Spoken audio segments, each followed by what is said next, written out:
050 620 2051 Bine Savkuz'da. Plastik kapılar bir adedi 90 manat.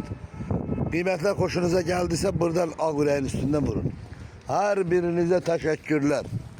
Pencereler ucuz kıymetlerle. Bak koşa şişe taze pencere. 80'in biri 55 manat. Bir fortuşka kıymetine. Başka ölçülerde var çoktur. Nömrəyə əlaqə saxlayın. Bak biri 40 150 120 manat. Biri 20 150 100 manat. Bir 40 160 130 manat. Bir 40 120 100 manat. Birin 140'a 85 manat. İstenilen kadar pencerelerimiz var.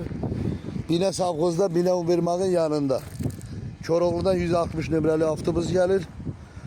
Düz yanımıza. Bütün rayonlara da çattırılma var. Ödenişli.